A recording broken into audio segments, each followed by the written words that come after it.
Jadi pas saya bongkar tembok itu kayak ada bekas tulang benulang jatuh dari lubang tembok itu. Oh. Jebret tulang, bangun tubuh saya. Dia itu adik abang. Jadi saham satu dibikin dua. Nah, jadi dia persaingan bisnis itu kagak sesuai sama adik sama abang, nggak bagi rata. Oh. Akhirnya dipertaruhkanlah tumbal itu biar supaya karyawan itu nggak betah dan pabrik itu bangkrut. Ternyata itu pabrik yang gudang itu bangkrut semua. Ini untungnya Pak Dodi nggak celaka. Cuman Assalamualaikum warahmatullahi wabarakatuh. Balik lagi sama gua, Badrul Capsule. Terima kasih buat teman-teman yang udah klik video ini. Semoga teman-teman di rumah selalu dalam keadaan sehat walafiat, dilapangkan rezekinya dan dimudahkan segala urusan-urusannya. Dan kali ini kita kedatangan lagi nih salah satu bapak-bapak yang mau bercerita nih tentang kisah pengalaman horornya. Tadi di belakang layar beliau sempat cerita nih kisahnya merinding. Oke, langsung kita kenalan siapa bapak-bapak di samping gue ini. Halo Pak. ya halo Siapa namanya Pak? Pak Dodi. Pak Dodi? Iya. Oke, siap Pak Dodi. Sebelumnya kita terima kasih Pak Dodi ya. Udah kita undang dan alhamdulillah nyempetin waktunya ke sini nih di tengah kesibukannya. Tadi perjalanan berapa jam Pak Dodi? Ya sekitar 2 jaman lah sampai di sini. 2 jam. Gokil. Macet ya Pak ya? Iya, macet itu. Jakarta kalau nggak macet bukan Jakarta namanya. By the way, tahun berapa kejadian Pak Dodi? Tahun 2014 itu. 14 ya. Siap. Tahan dulu Pak Dodi ya. Ya. Sebelum kita lanjut ceritanya, buat teman-teman yang belum subscribe, jangan lupa subscribe dan diaktifkan loncengnya. Buat teman-teman yang udah subscribe, kita banyak-banyak terima kasih. Oh ya nih, buat teman-teman yang punya kisah pengalaman horor, jangan disimpan aja, langsung aja kirim cerita ke nomor WhatsApp itu tuh. Kuy, kita gibah misteri sini. Oke, cari posisi ban terbaiknya, siapin kopinya sama cemilannya. Jangan lupa tuh, lampu kamarnya dimatiin biar makin syahdu. Langsung aja kita ke gibah misteri.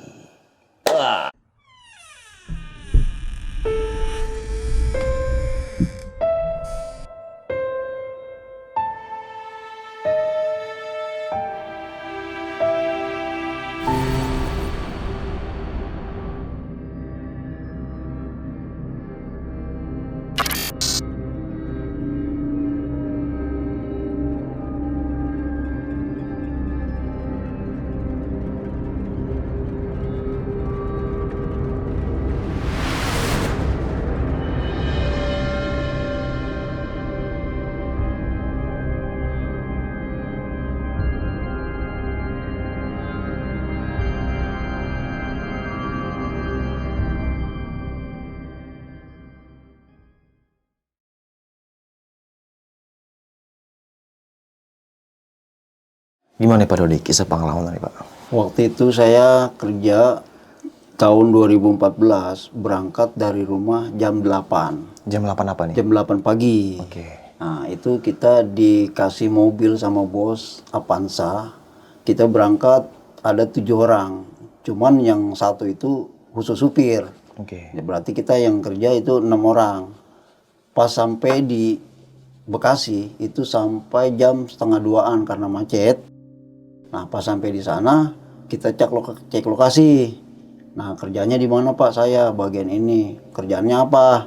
Nah, kamu kerjaannya pokoknya renov kantor ini sama pergudangan. Oke. Oh, gitu. Nah, pas saya cek ke lokasi, nanti saya Pak tidurnya di mana?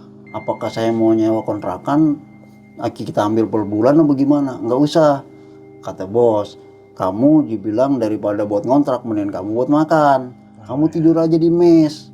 Mesnya sebelah mana ya Pak? Nah, akhirnya saya cek ke mes. Saya jalan berdua sama bos. Yang ini Pak Dodi, mesnya. Oh Pak, kok ini bangunan udah tua Pak ya? Kok Bapak bisa-bisanya saya suruh tidur di sini? Enggak, ini masih layak dipakai katanya. Jadi mesnya ini bangunan tua maksudnya? Iya, bangunan tua. Nah, di sebelah mes itu memang ada musola. Cuman musola itu udah nggak kepake. Jadi banyak runtuh-runtuhan kayak plafon-plafon gitu kan. Oh, iya. Plafon udah pada terbuka. Nah, sebelahnya lagi pohon beringin. Sebelahnya baratnya itu 20 meter dari depan mes itu ada pos security nggak kepake juga. Di sebelah kirinya lagi paling pojok itu pergudangan. Pergudangan kosong. Oh, jadi mesnya itu di tengah-tengah pergudangan Iya. maksudnya? Bukan di perkampungan, bukan? Bukan, pokoknya kita ada di pelosok sawah kayak hutan. Kita masuknya aja dari jalan raya itu sekitar 1 kilo lebih lah. Dari jalan raya tuh kita menuju ke kampungan itu lewatin pinggir rel sampai lokasi itu.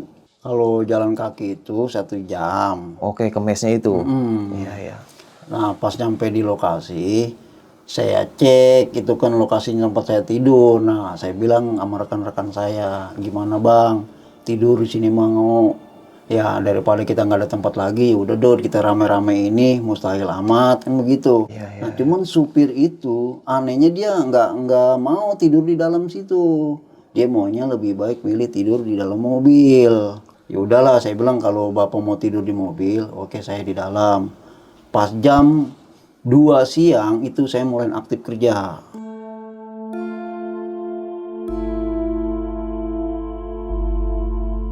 Kerjalah saya bikin scaffolding. Saya kan waktu itu ngecat, jadi saya dirin scaffolding 3 lantai. Pas saya rapiin scaffolding, baru saya ngecat. Udah rapi sekitar jam 4, kita udah di break sama bos. Katanya jangan berisik. Gitu. Kenapa Pak? Ganggu yang lagi kerja, katanya yang di dalam kantoran itu. Iya, Oh ya udah Pak, saya break. Akhirnya pas saya mau mulai lagi 4:30 udah nggak boleh. Udah stop aja Pak, besok lanjut lagi. Nah singkat cerita, makan sore itu nasi yang saya masak nggak pernah saya makan. Kenapa tuh? Itu nasinya basah. Basah. Kayak gimana? Arom. Kayak bubur bau-bau gitu. Kayak bau-bau kayak nasi kayak kemarin kita nggak angetin. Kayak bau basi gitu. Iya, kayak bau basi. Nah, saya sempat bertanya sama teman saya, kenapa ini bang? Ya mungkin yang punya tempat nggak mau diganggu, apa dia mau minta kali kita nggak tawarin. Ya udah bang, besok kalau mau masak kita tawarin aja. Ya udah. Akhirnya jam 8 malam itu saya beli keluar nasi goreng tuh. Nah pas saya ketemu security jam 8 malam saya bertanya, Pak saya boleh keluar nggak? Oh silakan Pak. Emang Bapak tinggal di mana? Oh, saya tidur di mes. Loh tidur di mes. Nah mukanya itu kayak rada suram security, cuman dia nggak bisa ngasih arahan ke saya kok dia berani tidur di situ. Maksudnya dia nggak bilang begitu. Dia kaget karena Iya. itu. Cuman karena saya mau belum tahu lokasi yang di situ, ya saya beranikan diri lah. Udah gitu emang kita kan datang dari Jakarta ke Bekasi, tujuan kita ini kerja nyari duit buat ngasih nafkah anak istri ceritanya. Oke. Nah pas saya sampai di depan lokang nasi goreng itu saya bungkus bertiga, saya makan bertiga di depan pos. Nah Pak security itu pulang jam 8:30 dia pulang. Pak saya pulang duluan ya. Oke Pak makasih. Hati-hati ya Pak. Lah kok hati-hati ada apa? Enggak maksudnya tidurnya nyenyak kata dia. Oh ya udah nggak apa-apa Pak, monggo Pak silakan. Ya udah saya habis makan sekitar jam 10:30 saya keasikan ngobrol tuh bertiga sama teman saya. Tiba-tiba saya ngajak pulang ke mes, ayo kita tidur, besok kan kita aktif kerja lagi. Pas saya tidur, jam 11 saya tidur, itu saya nggak bisa tidur, suasana kayaknya kayak suram gitu. Kayak kita itu perasaan yang nggak enak lah perasaan kita. Nah akhirnya merem juga kayak tidur ayam, sekitar jam 12:30 itu ada suara. Ada suara pertama di musola yang nggak kepake itu, bleduk. Oh, suara bleduk. Saya tanya sama teman saya, bang suara apaan? Kayaknya di sono Dod. Yaudah Dod, dia kata diemin aja. Udah, saya tidur lagi. Saya nggak bisa tidur juga. Iya. Sampai jam 2:30 mata saya kering. Udah mau pagi itu ya. Iya. Iya. Kata saya bang nih kalau begini terus kita bisa loyo nih kerja kalau kita udah tidur. Ya udah Dod kita tidurin aja. Itu kenapa nggak bisa tidur Pak? Karena apa? Setiap kita mau tidur kayaknya kayak ada orang lewat, terbet bayangan. Kalau saya mau lihat lah kok kagak kelihatan, tapi bayangan hitam mah kelihatan nih, kayak kita begini kan ada bayangan hitam tuh, kelihatan dia jalan serbet. Tapi kita ngelihat nggak kelihatan. Kalau ngelihat ke samping kelihatan serbet gitu. Nah, udah. Ya udah Bang, berarti kita tidur kita silang.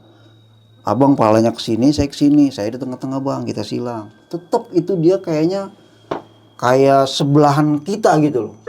Ini badan saya pada berat, punggung semuanya berat. Masya Allah ada apaan nih kata saya. Udah jam 3:30 saya mau kencing takut. Bik, yuk anterin kencing. Kemana? WC. Masuk berdua takut. Udah cepetan anterin. Dianterin lah sama dia. Saya kencing. Udah, itu keran. Pas saya habis kencing, perasaan saya makan saya udah matiin. Di ember aja air tuh setengah. Itu kenapa air bisa hidup lagi, sedangkan air di ember tumpah. Berarti kan ada yang hidupin lagi. Kata teman saya, udah Dod, berarti kita udah nggak boleh tidur. Kita begadang aja. Udah bang, kita nyetel TV. Saya nyetel TV tuh. Di mes itu. Iya, 3:30 saya nyetel TV.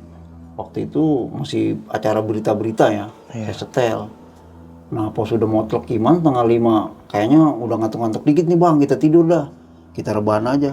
Kita matiin TV. Hidup lagi tuh TV. Hidup sendiri. Hidup. Tuh, hidup TV.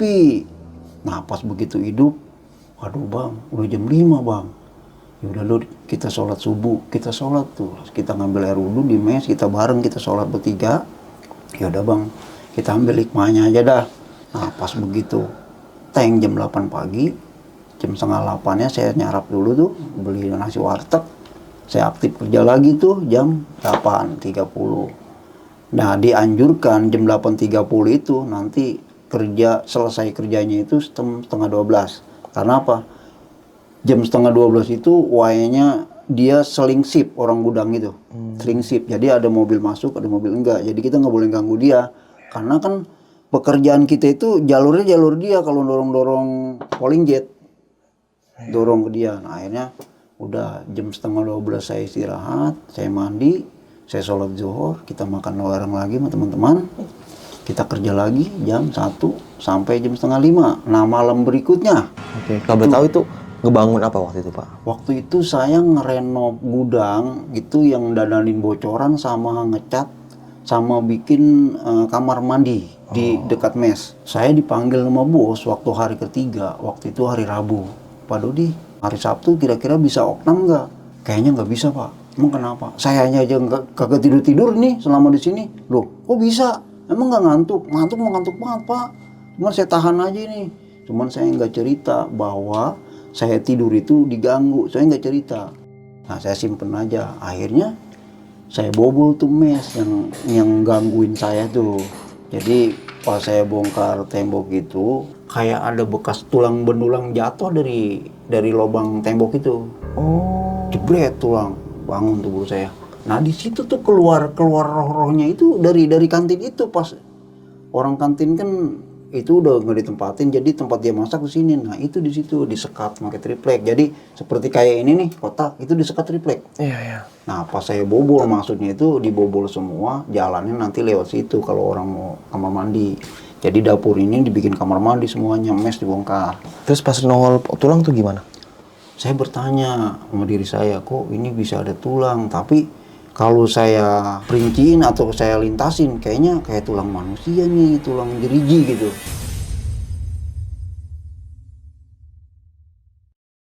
Nah, saya berpikir lagi, ya entarlah saya kantongin. Saya kantongin tuh, saya kantongin. Nah, pas jam 12 istirahat, saya mau ngomong sama bos. Bos, maaf, ada apa Pak Dodi? Pak, saya mau cerita unek-unek saya yang selama saya diganggu di sini. Lah kok bukannya dari kemarin sih Bapak cerita? Justru saya ini udah nggak tahan Pak. Saya ceritain ke Bapak unek-unek saya. Emang kamu gimana? Gini Pak, dari awal saya kerja itu saya selalu diganggu. Keduanya begitu juga Pak. Ini ketiga membongkar ini saya ketemu dapat tulang Pak. Tulang apa kamu dapat? Saya kasih kan, Pak. Oh ini jeriji manusia ini, kok ada di sini? Oh nanti dah saya pertanyakan lagi sama orang kantor saya telitiin ini apakah apa gimana gitu. Ya cuman nggak ada sangkut pautnya ke saya dong Pak. Nggak ada, kamu kan bekerja di sini gitu. Nah akhirnya pas hari ketiga itu malamnya jam 8 saya habis makan nih di luar, saya balik lagi ke pos. Saya ngobrol sama Abri, Babinsa yang punya lokasi situ. Emang kenapa Pak? Enggak Pak, maksudnya ini saya ada yang saya mau ceritain ke Bapak. Cuman saya gimana ngomongnya nih awalnya ya. Coba ngomong aja, kali saya bisa ngasih tahu arahan kamu. Oke Pak, saya mau nanya, emang di sini Pak dulunya bekas apa? Waduh, saya jangan nanyain itu dah, kata dia. Emang kenapa Pak? Saya nggak bisa bicara di sini. Kalau kamu mau ikut ke rumah saya yuk. Jadi saya berangkat ke rumah dia tuh bertiga. Itu malam ketiga. Ke rumah babin saya itu? Ke rumah Babin Sabri. Cuman emang letaknya nggak berjauhan dari gudang, cuman sebelahan belakang aja gitu. Jadi kita ngelintasin rel kereta. Akhirnya pas nyampe di sana, saya beri salam sama istrinya, ternyata istrinya cakep. Itu orang luar juga, cuman dia bidan. Putih udah gitu. Waalaikumsalam, silakan Pak masuk. Kok bisa kenal Pak sama ini si Mas? Oh, si Mas ini kerja di gudang tempat saya, pendustrian. Oh, lagi ngerjain apa Mas? Oh, saya lagi reno pergudangan Bu sama kantor. Oh, gitu. Ya udah silakan ngobrol sama Bapak. Saya mau masuk ya Mas. Iya Bu, silakan. Udah dibuka tuh, saya ngerokok dulu sebatang. Dia cerita, iya Pak, saya jelasin. Memang di lokasi yang Bapak tidurin itu dulunya makam Pak. Oh, itu makam serem-serem semua. Ada orang kecelakaan kerja, palanya putus. Ada orang ketabrak kereta, palanya putus. Nah, yang ketabrak kereta itu dia kalau nggak salah seminggu lagi mau tunangan, mau kawin. Nah, itu dia kecelakaan. Nah, kata orang situ, kalau dia udah punya berpasangan, pasangannya meninggal, itu jadi jahat, maksudnya jadi jin. Dia penasaran kok. Kayak orang nggak diterima bumi. Oh, masa Pak, saya baru tahu. Kalau tahuan begitu masa saya nggak ambil Pak kerjaan ini. Ini kamu kerjaan, kamu borong apa harian? Saya borong loh Pak, cuman saya sistem oknam, kata saya gitu. Oh, terus Bapak gimana? Ya saya sih saya pertahankan saja nih sampai seminggu mah, kalau memang begini tuh saya nggak sanggup. Ya udah, selang waktu saya ngobrol-ngobrol enak gitu ya sama dia. Saya ngeliat jam, lah Pak udah 12:30. Ayo Pak anterin saya. Ayo saya anterin, dianterin lah tuh. Saya bertiga boncengan tuh, pakai motor trail. Oh, bertiga? Boncengan, iya bertiga. Udah pas sampai di lokasi jam 1. Tengah malam ya berarti? Tengah malam.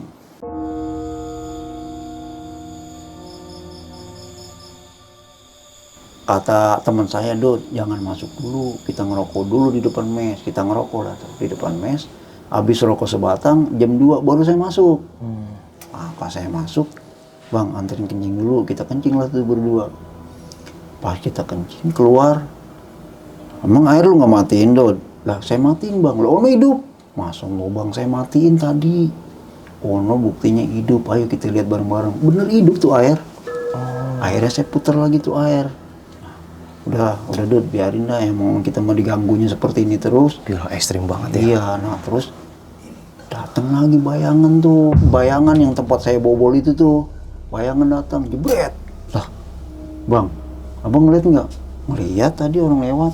Abang ngeliat nggak orangnya? Kagak, bayangan doang. Opik bangun nih temen saya nih. Dut, perut lapar buat ini. Ya udah nyeduh Indomie sono. Jak ke kantin tuh ke belakang, set. Lah aja kata suara orang gedok-gedok tembok, siapa aja kata gitu. Rupanya itu yang waktu saya gedok-gedok siang, itu dia nyerupain suara gedokan saya tuh. Yang waktu saya nemu jeriji itu. Iya. Nah pas begitu dia ngadu ke saya, Dot, berarti gue nggak bisa ngelurus Indomie nih, emang kenapa? Ada suara apa? Pokoknya kayak orang gedok-gedok tembok begitu, geduk-geduk. Lah itu mah suara gue yang tadi gue kerja siang, yang gue nemuin jeriji. Kok bisa nyerupain ya? Akhirnya tuh Indomie itu dia ngerebus, dia kunyah, Digado. dia bejak-bejak, bumbunya dia aduk, dia gado. Dia nggak berani. Saya ngobrol tuh akhirnya, udah. Emang kita mah ditarikkan begini dari awal kerja sampai udah 3 hari kerja begini terus, emang kita mah nggak dikasih tidur. Akhirnya kita begadang tuh sampai 4:30.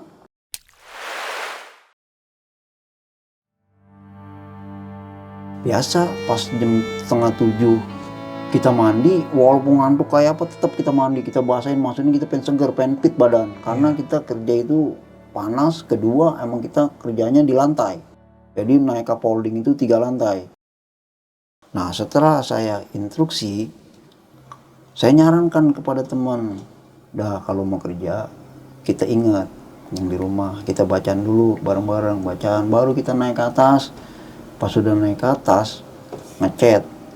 Itu chat yang saya anehnya, Kalau saya cat itu ngelotok, sampai kelihatan kapur-kapur awal pertama dikasih dempul tuh. Keluar terus basah terus. Saya bertanya sama yang mandor yang sebelah tuh, dia kan lagi bikin taman tuh. Mas, saya mau tanya ya, kita tukar pendapat ya, bukannya tukar pikiran. Kalau pikiran kan kita nggak bisa tukar, kalau kata orang tua mah. Jadi kita tukar pendapat. Oh iya mas, monggo. Kok saya ngecat ya, saya udah kasih dulu, tapi masih ngotok aja. Ngecatnya bukan mana? Itu lah, saya aja nggak berani ngecat tembok itu. Dibilang begitu, itu bisa keluar darah loh kalau kamu cat. Astagfirullahaladzim, yang bener mas, bener. Akhirnya tuh pekerjaan itu saya pending. Udah klik, bang, ini kita tinggal. Kita pindah ke sebelah kanan. Saya cat, itu saya garis sampai lakban. Dari atas tingginya kalau nggak salah 11 meter. Itu saya garis pakai lakban sampai bawah. Saya tandain kalau hitam. Saya kasih silang. Nah, kasih silang itu berarti kita nggak boleh kerja dulu. Yang lain dulu kita kerjain. Progresnya pindah. Nah, pas saya baru mau naik kedua ke atas lantai 3, udah ajan. Saya turun, saya break lagi, makan. Makan, saya kasih arahan lagi sama temen, kita baca istighfar ya kalau kerja. Pokoknya intinya kita ingat aja jangan ngelamun. Ya, iya bang. Akhirnya dia tuh dengerin kata saya, apapun yang dia mau kerjain, dia pasti nanya ke saya, bang, ini apa dulu yang perlu dikerjain? Oh ini kamu harus ngerjain ini. Ya udah, bang siap, gitu, dikerjain. Pas nyampe jam 2, bos datang lagi kan. Komplain ke saya, Pak Dodi turun, sebentar Pak, saya turun. Loh, kok ini malah kan digaris silang merah, kok kamu nggak dicat? Bentar Pak, cuman saya nggak saya bilang bahwa ini nggak bisa dicat, berarti kan saya nggak bisa kerja kalau saya bilang begitu. Saya bilang Pak, daripada saya ngecat ini mendingan saya ono dulu Pak yang saya kerjain. Karena apa? Kalau ono kan ganggu orang karyawan kerja. Kalau saya cat nanti dia karena seragamnya ketetesan gimana Pak? Oh ya dah, bagus kalau begitu. Jadi saya kerja yang di depan ruangan lobi masuk yang pekerjaan. Saya cat. Pas saya cat itu menjelang sore lagi. Kita berhenti lagi kerja. Biasa kita mandi, kita rebahan, sholat maghrib. Kita ngobrol-ngobrol, ngopi, habis sholat isya, makan lagi tuh. Karena kita kan memang kita biasain di situ kalau kita masak jam 5 nasi basah. Akhirnya kita biasain masak jam 8 malam. Selesai pulang kerja berarti? Itu jam 8 malam. Masaknya juga itu kita pakai kayu, bikin kompor-komporan sendiri. Apa itu kalau nggak salah malam keempatnya nih. Jam tengah 12 saya nongkrong, bang ayo kita nongkrong di depan mes, depan kantor dulu dia. Saya nongkrong, nah itu di sebelah saya, sebelah barat 50 meter dari tempat saya nongkrong itu ada pergudangan kosong, cuman dia nggak ada pintu. Biasanya kan ada pintu tutup buka tuh. Ini udah jeblak, namanya gudang nggak kepake. Nah di situ asal saya lihat kayak ada orang ngawe. Bang, lu siapa ya? Mana?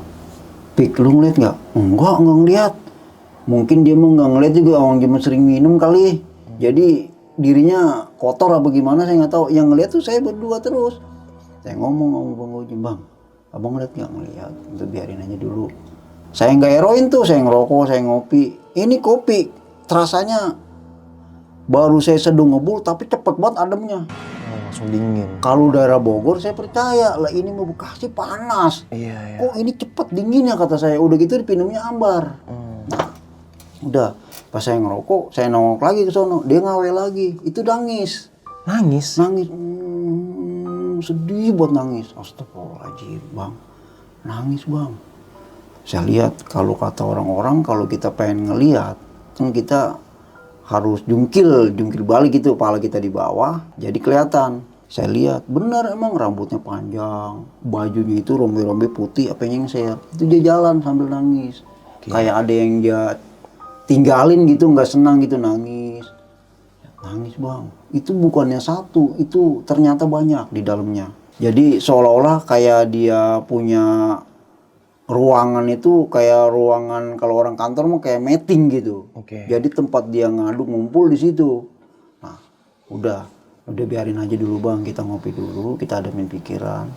Udah kita tidur. Nah itu saya waktu itu tidur beralaskan dengan triplek. Saya susun lagi atasnya kardus. Iya. Nah, udah bang, kita nggak usah tidur di dalam. Emang kita digangguin mulu, kita tidur di luar. Ya udah. Mau di luar mes. Di luar, di depan dia sekali, yang tempat Yawe. Tuh, udah. Saya gelar itu triplek, mata udah loyo banget. Udah 4 malam kagak tidur. Iya, begadang. Mata udah merah, udah kayak orang mabuk kita, udah loyo. Udah, akhirnya udah Dod gelar. Kita gelar tuh berdua. Lah, lu ngitikin gua Dod. Siapa yang ngitikin abang sih? Bener, ini mah gua dikitikin sama lu. Kagak bang. Ya coba lu di sini nih, gua di sini. Nah, kita berpindah tempat tukar tidur. Bener, saya diganggu. Wah, berarti bener kata Bang Gojin. Berarti yang dikitikin bukannya temen, dia. Akhirnya Dikelitikin kayak gini-gini gitu. kaki. Oh, kaki. Kaki saya dikelitikin. Iya. Udah merinding tuh bau saya. Udah kayaknya pala nih gede, pala saya gede. Merinding gede. Udah. Bang, ini gimana? Ya udah, kita baca istighfar aja. Saya baca istighfar. Nah, itu tiba-tiba mobil bunyi. Pertama goyang dulu, greg greg greg greg. Bunyi klaksonnya 3 kali, titit. Saya penasaran, Bang. Saya bertanya nih sama Bang, kita kan di sini bertujuh ya, tidur di dalam bertiga, kita di luar bertiga nih mau pik. Berarti kan yang satu supir di dalam. Iya. Coba kita lihat, mana Dod? Lah supir mah ada, tapi anehnya kok ini klakson bisa hidup sendiri, mobil goyang sendiri. Supir ada di dalam mobil. Ada di dalam, emang dia mah nggak mau tidur di dalam. Oh, tidur di di dalam mobil. mes nggak mau dari pertama. Mungkin dia udah tahu kali. Ya kan sebelum saya diarahkan kerja ke situ, kan dia dulu yang ninjau lokasi sama bos. Gitu ceritanya. Ya udah, saya nggak mau bahas itu. Ya udah bang, yang penting kita udah tahu. Besok siang pasti saya tanya nih supir nih. Ya udah Dod, kalau lu mau kan di sini dianggapnya mandur. Kalau gua kan karyawan biasa, jadi kalau gua kerja main-main kan gua nggak enak. Lu aja. Ya udah, akhirnya saya tidur tuh. Tidur setengah jam, udah bangun lagi kan. Bangun lagi, kayaknya emang bener-bener kita itu emang nggak dikasih tidur. Saya reba-reban aja, saya lihat lah, kok ini udah setengah 7 pagi. Berarti kepulesan ya, Babe ya. Iya. Lah, berarti kita tidur juga bang dikit. Yaudah ya kata gitu, yaudah kita mandi, kita paranin lagi rekan-rekan yang kerja. Ayo siap, ya bos nyarap dulu, nyarap lah tuh. Kita setengah 8 nyarap, jam 8 kita mulai kerja lagi. Berarti hari kelima nih, Be. Hari kelima.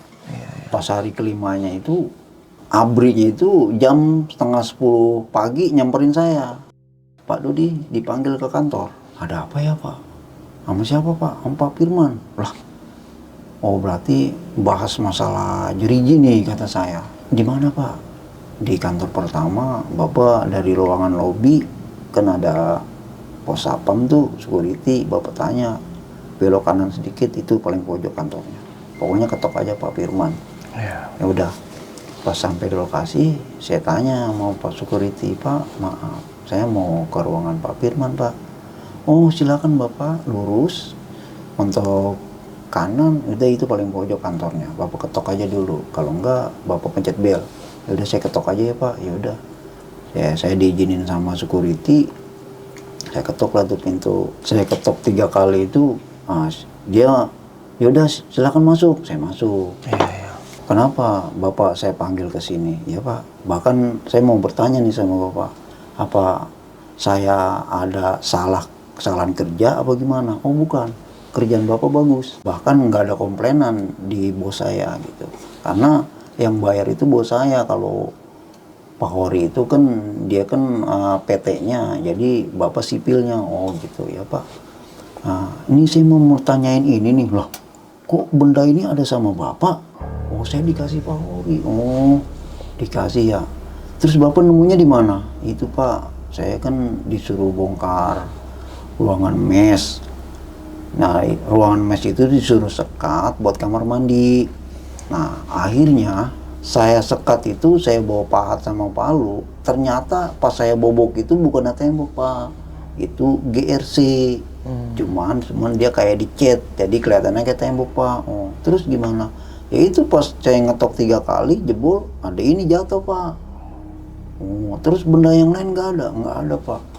Apakah ini taruhan orang, apa gimana? Saya juga kurang tahu nih Pak Dodi. Tapi kita jangan berburuk sangka kata dia. Ya semua ini ya ada hikmahnya kata dia. Cuman saya menelusurin terus nih, saya cari tahu siapa yang ulahnya bisa begini. Masalahnya karyawan saya juga dulu emang sempat ada yang kesurupan. Dia bilang pulangin gitu bahasnya, pulangin. Saya nggak paham apanya yang dipulangin, ya mungkin jeriji itunya kali, berhubung kita mah nggak tahu, kita nggak tahu nalarnya kan. Akhirnya dia manggil orang sesepuh itu, dibawa ke kantor.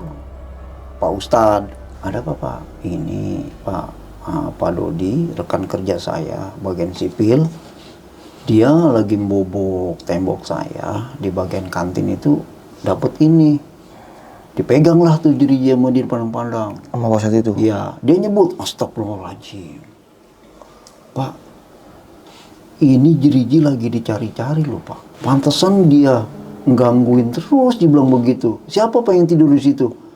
Saya Pak Ustadz. Kamu termasuknya masih sanggup, dibilang begitu, kamu tidur di situ. Nah, kamu sering ngeliat penampakan nggak? Kalau penampakan muka saya nggak pernah ngeliat Pak, tapi kalau bayangan saya ngeliat. Bagus kalau kamu ngeliat bayangan. Tapi kalau kamu ngeliat rupa dia, kamu celaka. Dia bilang begitu. Karena emang di sini celakanya orang kerja ya seperti itu, di sini diganggunya. Tuh. Terus apa lagi kata Ustadz? Kembali lagi saya pengen tahu, Pak Ustadz, bisa nggak saya ngomong panjang nih sama Pak Ustadz? Karena saya 5 hari ini diganggu terus Pak Ustadz. Diganggunya sama apa Pak? Ya pokoknya berbentuk bayangan aja Pak, kayak orang jalan, terus berdiri di belakang saya, di lembungan pala saya waktu saya tidur. Nah kadang-kadang ada suara air ngericik, kata saya. Oh emang itu mah Mas, di sini dulu bekas makam. Cuman waktu itu yang enggak kegali, itu yang nggak bisa digali cuma 4 makam. Nggak bisa kegali? Nggak bisa digali. Maksudnya nggak mau dipindahin dia. Oh, dari pihak keluarga mungkin. Ya, kenapa emang bisa begitu Pak Ustadz? Saya juga kurang tahu ya. Allahu a'lam kata dia. Karena ya, kita kan sebatas manusia, nggak bisa menembus seperti itu. Nah terus Pak, kejadiannya gimana? Itu setiap orang PT mau manggil tukang sindang, asal dia baru 1 paculan aja, dia jatuh sakit. 1 minggu nggak bisa bangun. Tiduran aja, makan kagak, kayak orang ini aja, kayak orang stroke begitu tidur.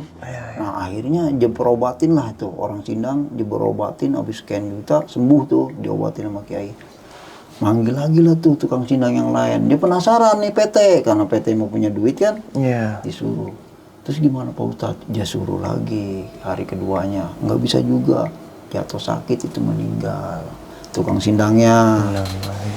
Oh begitu Pak. Jadi begini Pak Ustadz, saya itu di sini pekerja, ya saya kan manusia biasa, emang nggak punya wawasan yang lain lah. Yang penting saya intinya kerja dari Jakarta tuh, saya datang kemari kerja. Cuman saya di sini emang nggak dapat tempat tidur. Maksudnya saya kan waktu itu saya ngomong sama bos, saya minta dikontrakin.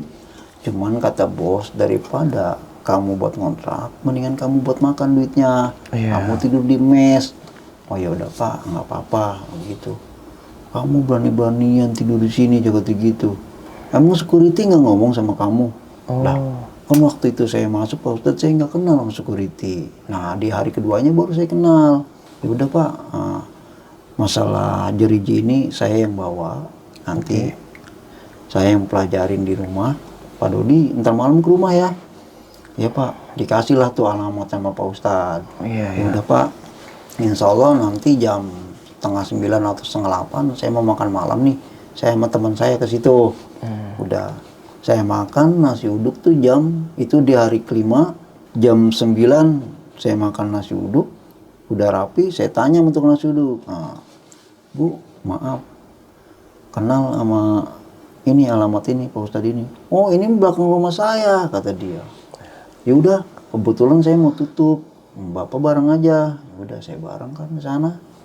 Akhirnya pas sampai di sono tuh ya setengah jaman lah, kita cuma jalan kaki setengah jaman.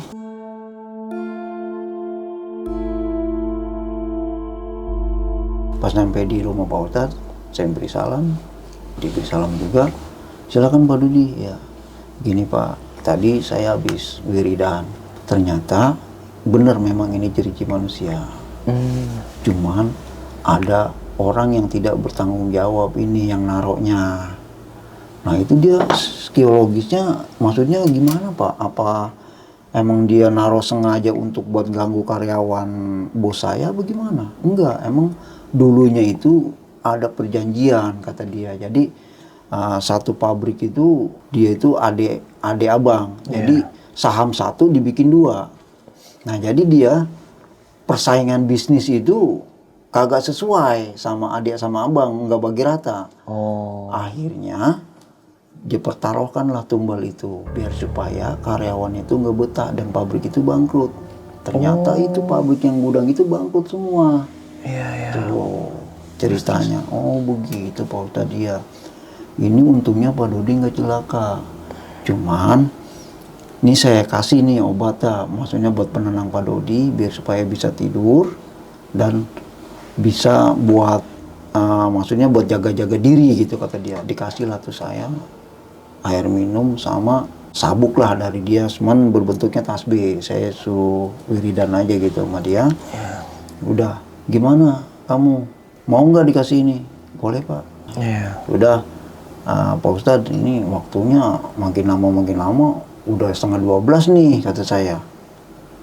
Terus kamu mau tidur di mana lagi? Kenapa nggak nginep di sini aja? Enggak Pak, saya nggak mau ganggu. Bapak udah punya keluarga, udah gitu kan punya anak perawan juga, saya nggak enak Pak.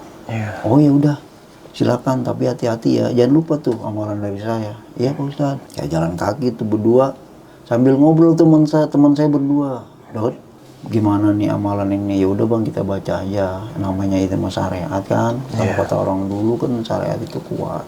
Oh ya udah. Pas nyampe di kantin itu jam 12:30. Udah. Biasa pas nyampe nongkrong 12:30 kita nggak langsung masuk. Kita ngobrol dulu di depan, kita nyantai, ngerokok sebatang.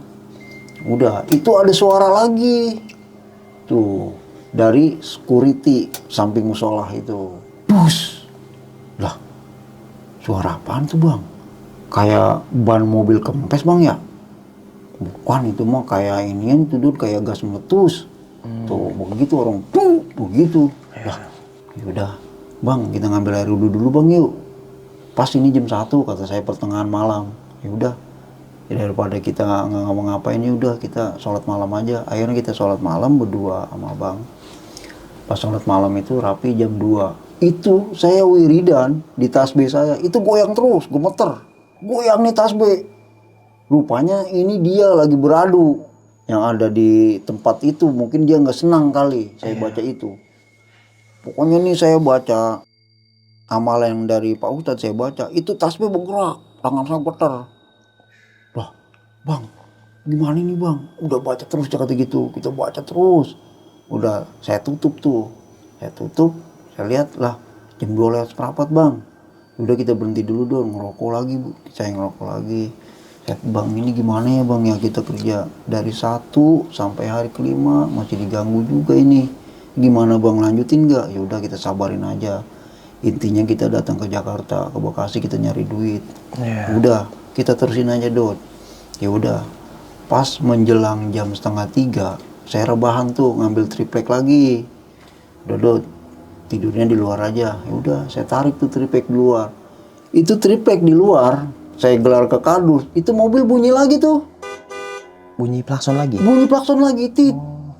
Setiap dia bunyi itu nggak pernah 1 kali, itu dia bunyi 3. Gila. Pertama goyang-goyang terus mobil, kan biasanya kalau di pinggir jalan kalau begitu ya orang lagi begitu pikiran saya mah. Oh lagi begini? Iya, nah ternyata bukan. Bang gimana ini, udah biarin. Akhirnya saya nggak mau ambil pusing, saya tiduran, saya rebahin mata. Saya pengen meremin nggak bisa, kayaknya tuh dia deket aja di muka saya. Gimana ini Bang, nangis lagi tuh yang sebelah gudang. Suara nangis maksudnya? Suara nangis lagi. Bang, kok nangis lagi Bang? Kemarin nangis, ini nangis. Udah biarin kata gitu, sampai di mana sih dia gangguin kita. Padahal itu yang namanya Bang Gojin, dia juga bisa juga. Bisa juga, cuman dia itu nggak bisa. Maksudnya praktek di luar kampung orang tuh dia belum berani. Cuman dia bisa bicaranya sama saya. Cuman kalau ada apa-apa, saya ditanya, Dud, lu terasa nggak? Terasa. Lu ngeliat nggak? Ngeliat. Udah, kalau ngeliat mah.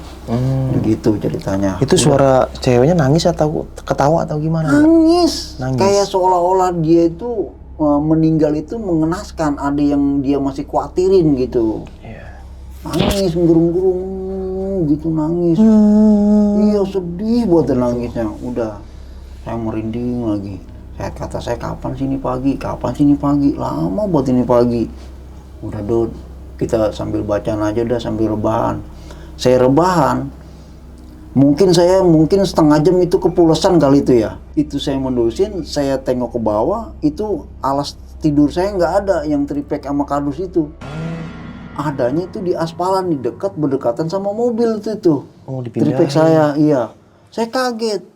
Saya main tunjuk-tunjukkan sama teman saya, abang mindahin triplek barengan aja waktu saya tidur. Lah kan tidur kita kepulesan bareng, Dud. Ini kita nyari ini juga bareng lah, siapa yang mindahin kata gitu. Akhirnya kita bertengkar berdua. Daripada kita ribut bang, mending kita ambil lagi tuh triplek, kita ambil lagi tuh triplek. Gila, sampai pindah. Kita gelar lagi di situ. Itu udah 3:30 tuh ya. Saya tidur, merebahan lagi bang. Ini dikit lagi mau ajan, udah kita rebahin aja dulu, biarin. Pala saya udah puyeng banget bang, udah gak kuat kata saya nih. Udah baca istighfar aja sama, abang juga gak kuat tuh. Dia kata gitu, udah lagi kerja kita panas-panasan. Udah kata tanggung ya kata gitu. Tinggal 1 hari lagi kata teman saya. Nah akhirnya saya tetap nggak bisa tidur. Nah, saya dengar setengah jam lagi udah takliman subuh. Berarti kan udah 4:30. Ya bang, udah 4:30 lagi aja bang. Bener-bener nggak tidur kita ini bang. Pokoknya kita mah selama kita di sini, kalau belum tutus kerjaan, istighfar aja kita banyakin kata teman saya. Ya udah bang. Nah akhirnya lama-lama singkat waktu saya ngobrol udah 5:30.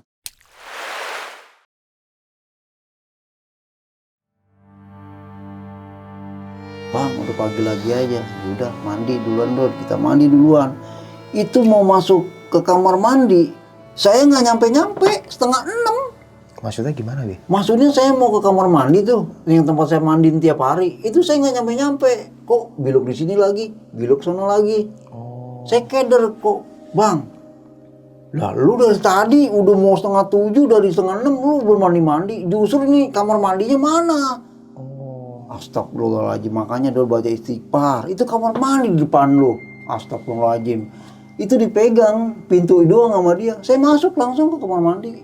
Oh ya. Astagfirullahaladzim. Udah saya mandi, saya pikirin aja. Antara ngantuk dan hilang. Pokoknya gitu. kayaknya kayak keambang-ambang dah tuh kita tuh, badan kita tuh udah. Pokoknya saya mandi terus, saya basahin rambut biar supaya kita seger, biar supaya aktif. Udah, saya keluar tuh jam 7:07. Abang masuk, Dod gantian, abang mau mandi. Ya udah mandi.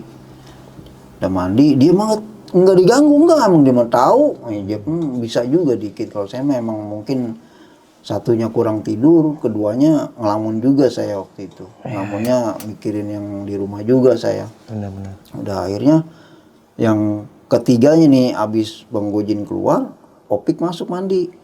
Udah siap nih. Ayo kita mulai lagi. Itu udah jam 7:30. Udah kita nyarap dulu, berhubung itu nasi yang waktu paginya saya masak basah. Kan dianjurkannya itu sama Bang Gojin kalau mau masak lewat dari jam 8.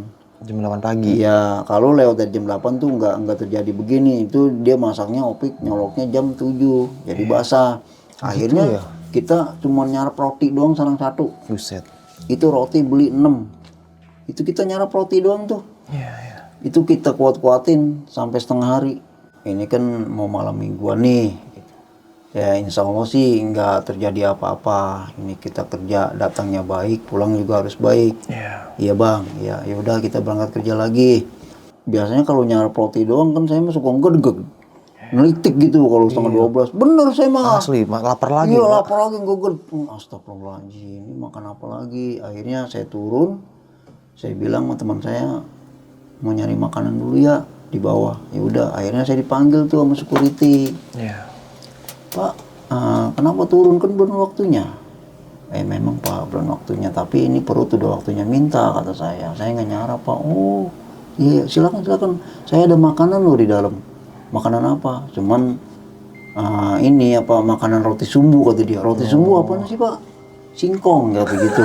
Oh singkong, ya udah. Roti tradisional ya. Akhirnya saya ambil tuh singkong, saya bagi sama teman saya sampai jam 12 tank, saya turun lagi istirahat. Nah, saya sambil ngumpulin pakaian tuh. Udah pada kumpul belum pakaian? Udah.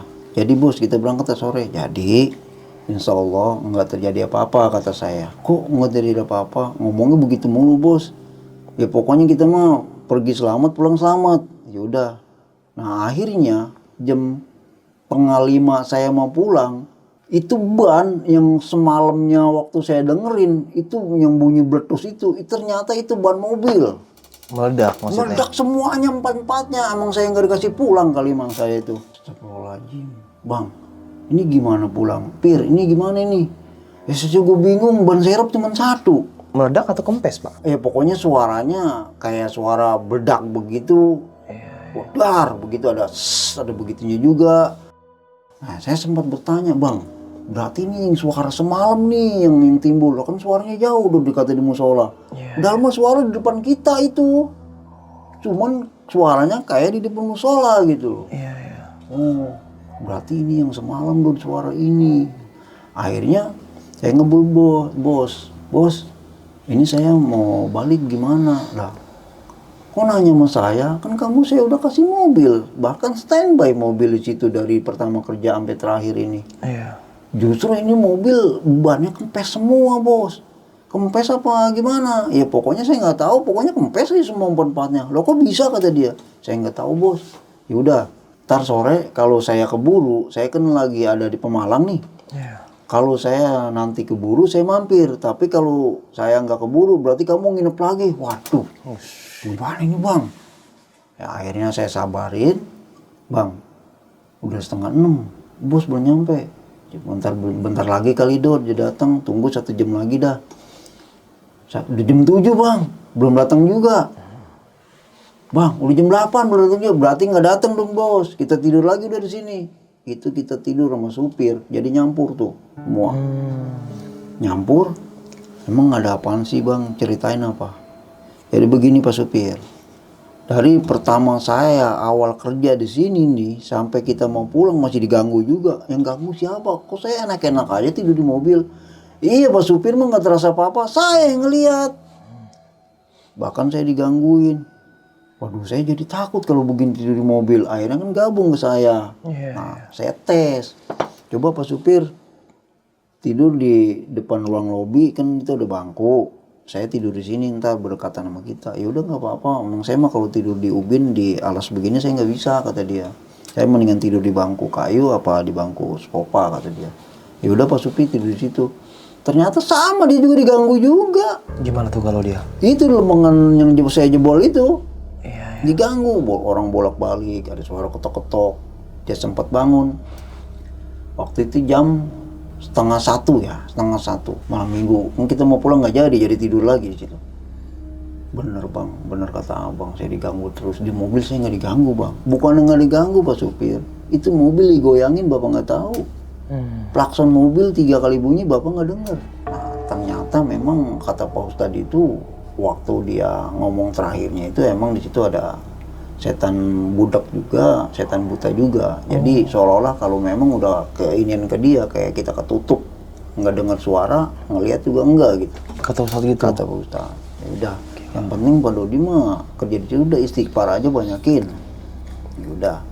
Akhirnya kagak jadi tidur tuh supir 1:30 malam. Ngobrol lagi sama kita tuh, berkecimpung dah tuh. Pokoknya unek dia. Unek-unek saya juga, saya omongin juga dari pertama saya kerja. Kamu mau digangguin apa aja, saya ceritain begini gini. Terus kamu bang sama ya gitu, sampai WC aja no airnya hidup terus. Ya saya mau baru ini aja kata tahu ini, selama nggak tidur di mobil tidur di sini begini begitu. Pas malamnya lagi tuh udah mau mentok jam 3, itu ada suara lagi, itu suara orang gerung tambah parah itu mah. Kayak macan gitu. Nah itu bukannya yang gerung, bukannya goib yang gerung, teman saya kesurupan, saya nggak tahu. Tuh yang orang Polres nih. Kesurupan gitu. Iya, kesurupan. Nah, akhirnya diparanin Bang Gojin. disareatin sama dia. Cuman ngomongnya itu dia ngomong Sunda. Kata, lu ganggu gua di sini, tempat gua lagi enak-enak lu bikin berisik, lu ngetok sembarangan, kencing gak permisi lagi sama gua, dia bilang begitu. Atau gua pencet lu, begitu kata goibnya. Gua pencet. Iya. Ininya dipencet. Iya, tititnya kali. Oh, kita kencing karena kan banget tuh. saya mau kalau udah kebelet kencing gak pakai ini lagi udah. Iya. Udah. Akhirnya Dod kasih air minum tuh Jakarta Spanjul. Itu dia lemes badannya kesian. Udah, saya kasih air minum tuh, beli aqua. Kebenaran itu aqua galon habis. Saya bingung. Bang, nyari kemana ini malam-malam begini? Udah 2:30, jam 3 lewat bang. Udah gua anterin yuk. Saya anterin. Nah pas nyampe di gerbang security, nah saya udah bilang, kan bang, security dia bilang kerja cuman 12 jam doang, dari jam 8 sampai jam 8. Kok ini jam 3 masih ada, kata saya security. Ya mungkin dia lembur kali Dod. Ah lembur dari mana, kata saya begitu. Coba paranin, saya paranin. Itu dia bertatap muka sama saya. Security-nya itu? Iya, orang biasa. Oke. Pak, misi pak, iya. Nah, saya mau numpang keluar dulu sebentar. Ya, mau kemana mas? Mau beli air minum, teman saya kehausan. Oh silakan. Ya. Udah, dibukain kan tuh pintu yang plang itu, dibukain, set. Pak, saya baru mau bilang makasih pak, nggak ada orangnya. Oh gila. Nggak ada, bener-bener nggak ada. Itu berusaha merinding, masang lo itu jalan, saya jatuh mulu, asal melongkah jatuh, saking ketakutan. Gila, lari tuh. Belakang jatuh, kuning jatuh, dipegangin teman saya Dod. Udah, tahan dulu napas lu, tahan ya gitu, istighfar, tahan. Ntar lu, gua ngeri kesurupan juga lu, masa lu diikutin di sono. Iya. Udah bang, saya bacaan, akhirnya jalan. Saya paksain terus sampai di tukang rokok tuh. Ada tukang kelontongan yang pakai gerobak tuh. Iya. Saya beli. Mas, emang dari mana kok ngos-ngosan begitu sih jalannya? Kayak orang habis lari. Iya pak, saya habis lari. Emang dari mana? Dari gudang. Ngapain? Oh no, teman saya kan saya tidur di mes. Di mes bekas kantin dengan musola nggak kepake ya. Waduh, kok berani-beranian kamu tidur di situ? Tukang nasi goreng aja dulu kan dagang di situ, boleh masuk ke dalam. Itu nggak berhenti, jadi digangguin terus. Asal dia mesen, dia kasih, udah jadi orangnya kagak. Mesen bang, nasi goreng 2, dibikinin tuh nasi goreng. Udah jadi aja nasi gorengnya, nggak ada orangnya. Yang ngomong gitu? Iya, nggak ada orangnya. Akhirnya kan dia takut. Iya. Akhirnya dia dagang mangkal di depan terus. Dia udah bang, yang udah mau udah, jangan bikin saya panik terus. Masa saya tidur di situ, teman saya juga lagi kerasukan juga. Ya udah mas, buru-buru pinumin. Kalian saya beli teh, saya pinumin tuh. Sadar. Saya tanya, Jul, emang kenapa awal mulanya? Ngomongnya dia putus-putus. Mungkin dia belum ini kali ya. Belum sadar banget gitu belum ya? sadar banget. Dia coba minum lagi, pelanin pinum. Baru dia ngomong. Pertamanya begini bang, saya dengar suara percis yang ngomongin itu, yang ketemu jari itu, suaranya ketok-tok 3 kali, suara jatuh, terus sama suara air. Nah tiba-tiba itu dia sekelebat, saya lihat ada bayangan doang hitam, itu tiba-tiba udah langsung ke punggung saya bang, dia nempel, begitu kata dia. Iya. Terus saya angkat berat, udah saya nginget apa tuh, iya pantas dia langsung gerung, itu kerasukan dia. Gila ya. Gitu ceritanya. Udah, akhirnya nih besok pagi kata saya kalau mau pulang mampir dulu ke Pak Ustadz. Kita maksudnya pamitan dulu. Iya. Nah pas kita udah sembuh itu dia, saya bawalah tuh ke sama anak-anak gabung lagi sambil nunggu pagi tuh kita. Jadi malam itu kalau kita tidurin nggak percuma, kita nggak tidur, emang semuanya gue dalam hawa takut juga. Udah Jadi banget ya? Iya, mendingan kita ngobrol bareng, kita ngerokok, kita enjoy aja. Maksudnya intinya jangan sampai ada yang kerasukan lagi gitu. Sedangkan untungnya itu saya bawa temen yang bisa ngobatin gitu. Coba kalau saya nggak bawa temen, waduh saya juga bingung gitu. Saya itu bersyukur juga, emang kata orang tua dulu kalau mau kemana-mana mah emang, apalagi kita mau hijrah ke kampung orang atau mau nginep ke kampung orang, kita harus bawa orang yang bisa, 1 orang kata dia gitu. Jadi buat nolongin kita gitu.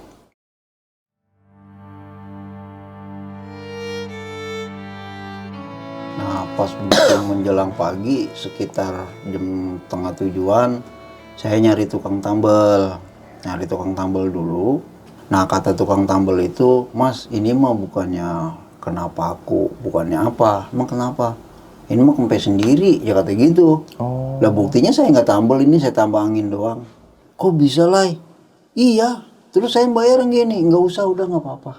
Dia bilang begitu, udah bawa aja. Jadi itu dipasang lagi ban sama supir, dipasang, kita beres-beresin perabotan.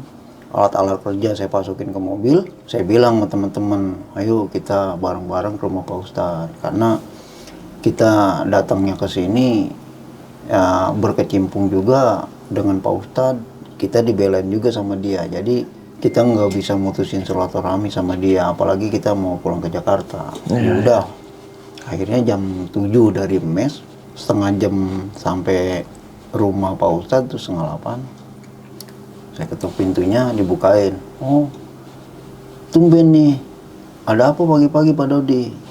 Ya Pak Ustadz, saya mau pamitan. Loh, kok bukannya semalam katanya pulang? Justru ceritanya panjang nih Pak Ustadz kalau saya ceritain mah. Iya. Ya udah cerita dulu, kata dia begitu. Kepo dia. Iya. Iya. Oh, ya udah saya ceritain begini Pak Ustadz. Setengah 5 saya mau pulang, malam minggu. Itu ban saya empes empat-empatnya. Padahal malam-malam itu saya dengar suara dekat musola itu tuh yang nggak kepake. Suara gimana? Ya udah kayak suara ban meleduk, pes begitu. Ternyata yang kempes itu mobil yang di depan saya duduk, kan deket banget. Kok anehnya suaranya di musola gitu. Ya mungkin itu mah cuma dialihkan doang. Kalau namanya goib mah suaranya deket itu jauh, tapi kalau suaranya jauh itu deket gitu kata dia. Oh begitu Pak Ustadz, iya. Iya. Ya udah, yang penting dia bilang kerja baik, pergi baik, pulang baik. Itu lagi kita kenal ya di sini, jangan lupa nanti kemari lagi kata dia. Ya udah Pak Ustadz. Terus ada yang ketinggalan gak nih? Nggak ada, makanya sini saya pamitan dulu. Selama saya di sini berkecimpung sama Pak Ustadz, saya tahu dari seluk-beluknya tempat ini, saya tahu. Saya juga dikasih aran juga sama Pak Ustadz, tapi alhamdulillah sih semenjak saya dikasih aran sama Pak Ustadz itu memang benar-benar nyata. Maksudnya faedah yang godain saya itu rada berkurang. Cuman emang terakhirnya itu kita masih diganggu juga, ban nggak boleh pulang. Ya udah, singkat waktu udah jam 9 saya pamitan pulang, saya jalan lagi ke mobil. Nah bos udah nelpon, udah sampai di mana? Lah Pak, saya masih di sini Pak, masih beresin perabotan. Lah bukannya dari setengah 6 pagi kamu? Lah ban meledak, kata saya nyari tukang tambal. Iya. Terus berapa duit? Lah kagak bayar sih. Kok bisa? Ya orang ngempes sendiri. Gila ya, sampai Ngempes sendiri bagaimana sih kata gitu? Ada yang ngempesin emang? Saya nggak tahu dah, pokoknya boleh ngempes. Tanya aja sama supirnya. Nah, saya berangkat dari Bekasi ke Jakarta itu sampai jam 2 siang sampai di rumah bos. Akhirnya kita turunin perabotan sampai rumah bos. Kita hitung-hitungan masalah kerjaan kita, oknamnya sampai di mana. Ya cuman kata bos begini, itu yang kamu nggak kerjain yang digaris silang. Dia bertanya itu ada apa sebenarnya. Nah ya itu, saya Baru saya ceritain tuh begini bos. Saya bertanya, di dalam diri saya ini saya bertanya, ini saya kalau ibaratnya orang gila mah kan bener dulu ya. Lah kan saya ini udah sadar banget. Ini saya ngechat ini udah 3 kali ngechat bos, udah habis 4 kaleng dulu. Itu masih tekelet bos. Kelihatan tembok biasa, saya bingung. Nah bahkan saya menelusurin ada apa dengan tembok ini. Saya tanya sama tukang yang sebelah tuh yang lagi ngerjain taman. Oh si Mas Pijo itu yang Jawa, iya. Kamu tanya apa? Ya dia malah jawab, lah kamu bani-banian tembok itu, dia bilang di chat bisa keluar darah itu tembok kalau dia mau ngeluarin darah mah. Saya aja nggak berani kalau ngerenov itu. Saya tinggal kata dia, makanya dia mau warnanya hijau terus. Sebelahan itu pokoknya stripnya hijau terus, udah nggak bisa dirubah. Gimana sih kalau kita ngecat timbul itu lagi, kita ngecat lagi warna kuning nih, itu lagi yang timbul. Begitu dia udah nggak bisa, warnanya itu aja. Karena dulunya waktu sebelum ada yang meninggal itu tuh yang karyawan itu, dia pakai baju hijau, katanya ketiban runtuhan apa gitu di dalam gudang itu. Peruntuhan. Jadi dia meninggal di pintu itu kejepit, pakai baju hijau. Gila. Ceritanya. Ya udah Pak, kata saya biarin gaji saya dipotong juga. Yang penting saya mau udah senang banget sampai Jakarta. Iya. Keduanya, anak istri saya juga udah nungguin nih Pak. Ketiganya badan saya juga sehat, biar saya digangguin. Kok badan kamu kurus? Saya nggak tidur Pak, 7 hari 7 malam. Dia bilang, astagfirullah ya katilah, orang Cina kata saya bisa nyebut astagfirullah ya. Kan namanya dia kenal udah lama tinggal di Tangerang. Iya, ngikutin arus dia. Iya, ngikutin arus. Udah akhirnya saya dikasih gaji, saya kasihin lagi tuh pada anak-anak teman-teman saya tuh, saya kasihin gajinya. Nah, yang namanya si Panjul itu pas nyampe di Tangerang, itu dia nggak bisa ngomong. Satu juga nggak ngomong. Maksudnya? Ya mungkin masih ngikutin di sononya belum bersih yang dia kerasukan itu. Oh. Belum bersih jadi masih terkunci aja mulutnya. Masih terkunci aja. Akhirnya saya antar lah ke rumah orang tuanya tuh pakai mobil bos. Sudah Jakarta Dut, antar dulu si Panjul ke rumah orang tuanya, takutnya ngapa-ngapa kan. Nanti kalau memang ada perobatan saya transfer lagi. Ya udah saya anterin lah tuh sampai di rumah. Saya ceritain dari awal sampai akhir sama orang tuanya. Oh begitu ya Cang, begini gini. Ya udah ya kata gitu. Yang penting mah udah sampai di rumah ntar gua obatin dah sama orang pintar, kata dia begitu, kata orang tuanya. Udah pas sampai di situ selesai, ditanya lagi sama bos di telepon, kamu besok mau balik nggak? Ampun dah bos, saya nggak bakalan balik lagi, saya dah cukup pengalaman saya sampai di situ, kata saya begitu. Di tempat itu ya? Iya, makanya sampai sekarang belum rapi, itu gantung terus. Oh. Sampai sekarang nih nggak ada yang ngerjain. Gila, udah berapa tahun ya Pak? Ya dari tahun 2014 ini udah 2024. 7 tahun, 8 tahun ya? Iya, nggak ada yang ngerjain sampai sekarang. Nah nih Pak, masalah yang Bapak nemu jari itu ya, yang tulang jari, itu pas Bapak pulang, itu jari kemana tuh Pak? Apa dipegang sama Pak Ustadz atau dikasih ke penyidik polisi atau Nah gimana? itu setelah itu setahu saya mah waktu saya pamitan itu masih dipegang sama Pak Ustadz. Jadi Pak Ustadz itu masih maksudnya kalau orang pintar itu masih terawang terus. Kalau mungkin nanti udah mentok baru dia ke pihak yang berwajib gitu. Karena dia juga nggak mau nuduh orang sembarangan kalau belum ada bukti. Jadi kata dia sih aura negatif dia mau ditarik dulu nih. Mau ditarik ntar Pak Ustadz yang narik gitu, baru diajak bicara. Gitu, siapa lo yang iniin gitu. Nah baru nanti ketemu gitu. Kalau udah ketemu baru ke pihak berwajib. Makanya kan lebih baik saya nggak terusin kerja di situ daripada saya jadi saksi jadi bahan pertanyaan kan. Iya Saya nggak balik gitu. Tapi itu Bapak tahu update terakhir maksudnya ternyata jari itu punya manusia, maaf ya, dibunuh terus ditaruh atau bekas yang bongkaran pemakaman ditaruh situ atau gimana? Kayaknya sih emang itu mah kayak sengaja diambil ya. Jadi orang lagi gali kuburan gitu kan. Diambil ya mungkin emang udah perguruannya begitu kali. Disuruhnya sama kuncinya apa gimana, pokoknya ambil tulang belulang jeriji, kamu taruh di situ itu buat tumbal, begitu mungkin bisa begitu. Karena memang nggak ada pecah, nggak ada apanya, udah langsung itu aja gitu. Masih ditaruh. utuh ya? Masih utuh. Dan yang Bapak ngecat itu, yang Pak Dodi ngecat, tiba-tiba masih hijau terus. Kan terus ada tukang satu lagi tuh yang dia tuh ngecat darah mulu gitu kan. Iya. Nah itu dia cerita Pak, apa sempat tanya atau enggak? Justru saya bertanya sama dia, saya tukang udah lama loh. Anak saya dari umur 3 tahun sampai udah 25 tahun. Saya baru ini nemuin ngecat begini, emang kenapa mas? Itu kan warnanya hijau noh, tapi saya ngecat udah 3 kaleng, pakai duluk loh saya ngecat. Tetap aja hijau. Lagian mas berani ngecat itu. Itu mau dicat 100 kali udah tetap warnanya hijau.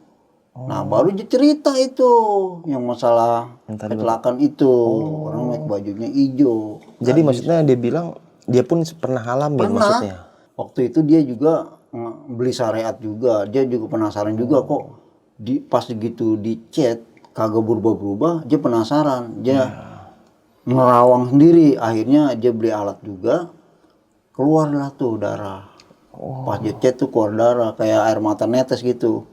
Tapi nggak darahnya itu kagak lebar ngepiar kemana-mana, kayak air mata netes jalan gitu. Gila. Merah. Akhirnya dia nggak berani tuh ngecat itu lagi. Akhirnya dia langsung diambil kerjaan, kealihkan yang lain. Gila ya. Itu ceritanya. Emang gitu sih Pak ya resikonya kita kerja di yang gudang kan kosong gitu ya, 4-0 seringnya ya, dan itu mes serem banget itu, Serem gila. itu. Bapak sempat tanya berapa tahun atau berapa bulan mes itu kosong? Saya sih sempat nanya sama Pak Binsa itu kalau nggak salah 10 tahunan lah.